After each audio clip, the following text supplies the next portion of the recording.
In this video, we look at 9 rules for financial freedom from Robert Kiyosaki. Rule 1. Find the root cause of your desire to get rich. Most people readily answer yes to the question of whether they want to be rich and enjoy financial freedom. But then comes the sobering. It turns out that the yellow brick road is too long, and there are a lot of dangers along the way. It turns out that it is much easier to work for money and then transfer it to a broker on the stock exchange. To stay on the road to wealth, you need a good reason that pushes you forward. When people ask why I wanted to be rich, I reread my old list of what I want and hate that kept me from giving up. So, for example, I did not want to work for other people all my life. I didn't need the values that my poor dad instilled in me: a secure job and my own house in the suburbs. I wanted to travel the world freely and live the way I liked. I wanted to manage my own time and life. Rule 2. Every day make a choice in favor of wealth. Most people consciously make a choice in favor of poverty. For 90% of the population, earning wealth is a hassle. They say, money doesn't interest me, I'll never get rich, I don't have to worry about it. I'm still young. Of course, if a person believes that wealth is associated with too much trouble, then he will never get rich. Such people do not want to take the time to do something and learn, and thus deprive themselves of the future. Every day you have to decide how to manage your time and what information to load your brain with. You can watch TV all day, play golf, read glossy magazines, or you can do your financial education. I have spoken many times about the importance of financial literacy. Now I'll put the question in a different way. How much time do you spend on this? How you manage your time today will determine how you live in old age. What will you do when you retire? Do what interests you, or sit at home thinking about how to pay your bills? Rule 3. Choose your friends carefully. No one has cancelled the rule: whoever you behave with, you will gain from that. So choose your friends carefully. When choosing a circle of friends, I do not suggest studying the financial statements of my acquaintances. I have friends who earn several million every year, and there are those who live very modestly. I'm just saying that you shouldn't spend too much time with people who are afraid of everything related to finances and live like that chicken from a fairy tale who screamed that the sky was falling to earth. If you really want to be rich, spend more time in a circle of successful people who are looking for opportunities everywhere and take advantage of them. If such people become your mentors, they will help you achieve your financial goals. Rule 4. Find role models. Many consider investing to be a very risky business. But instead of listening to the naysayers, I encourage you to find those who handle it with ease and listen to their stories. Imitating successful people is the best way to learn. Playing baseball as a child, I admired Willie Mays, Hank Aaron and Yogi Berra.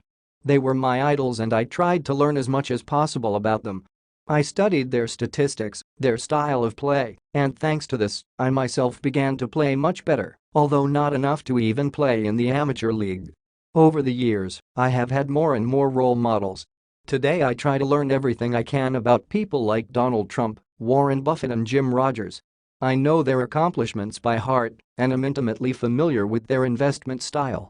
For example, I closely follow how Warren Buffett invests and get acquainted with his opinion on the state of the market.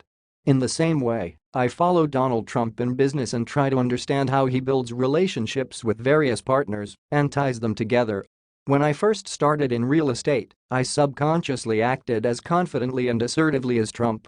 And when I analyze stock market trends, I try to look at them through the eyes of Warren Buffett. If you find role models, you will have an additional source of knowledge that will add strength to you. Look back at your past. Think about the events and people that inspired you the most. Don't you think that they kindled your interest in some business and did not let it die out? What have you learned from them?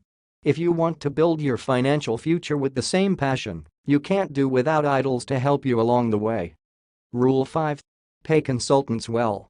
People sometimes say that they use the services of stockbrokers who charge the lowest commissions.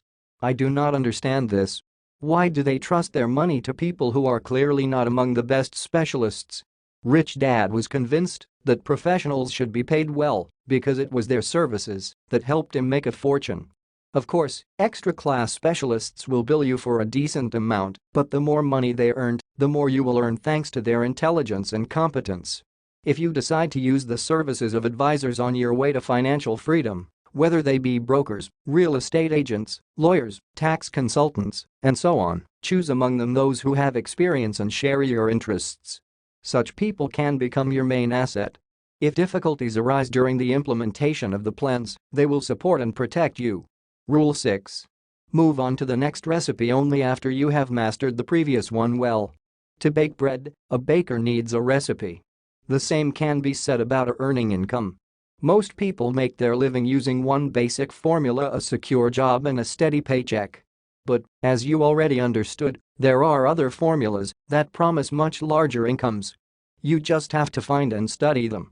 Note: in today's fast-paced world, it's not so much the content of what you've learned that matters, but how quickly you master it. When I was in my early 20s, I signed up for a weekend course on buying property foreclosed on loans. I learned the action formula, but it was the easiest. It was much harder to maintain discipline in the application of the acquired knowledge. I was helped in this by turning to my deepest reasons that prompted me to acquire wealth. They became my mantra, which allowed me not to lose focus. Over the next 3 years, I spent all my free time mastering this formula for acquiring real estate and then used it in practice all my life. This allowed me to earn several $1 million. Today I am learning other formulas. Each of them promises a profit, but in today's rapidly changing world, it is not so much the content of the learned material that matters, but how quickly you master it. Rule 7. Pay yourself first. To become rich, you must control your finances, and this requires discipline.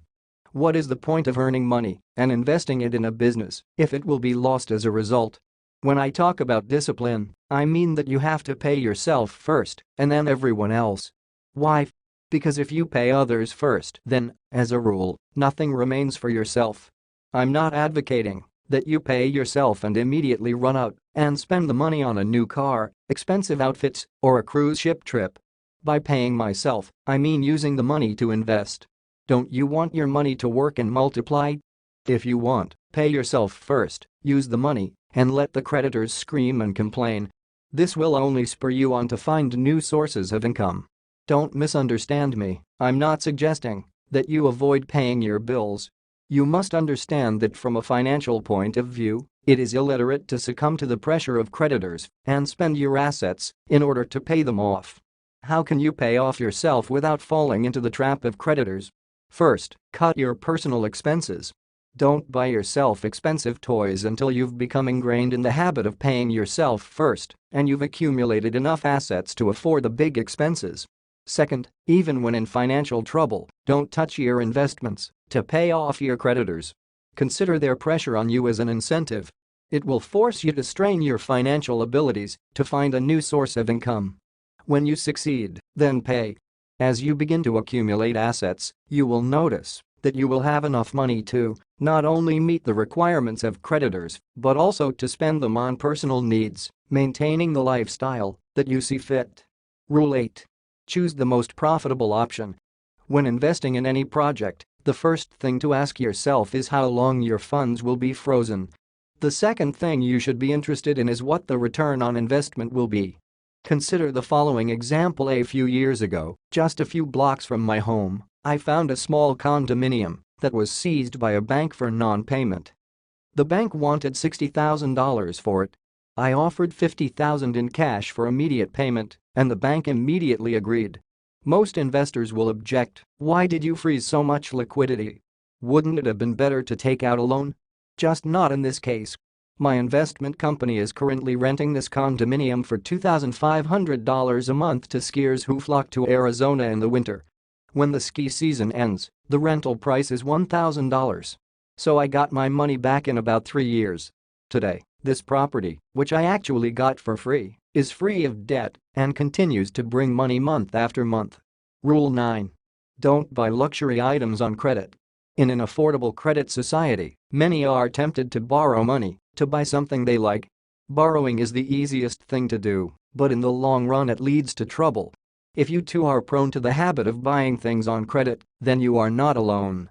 However, the prevalence of this phenomenon does not mean that this should be done. The sooner you train yourself to control your funds, the better. Before you buy expensive things, use money to make them bring you even more money. Let's say at the beginning of the year 100 people receive $10,000. According to my observations, by the end of the year there will be something like the following picture. First, 80 people will be left with nothing. Moreover, some of them will also be in debt, as they will have to pay off the loan for the purchase of things such as sports cars or expensive household appliances. Second, for 16 people, these 10,000 will be invested at 5 to 10%. Third, 4 people will be able to provide such an investment of money that their income will be 20,000 or even more.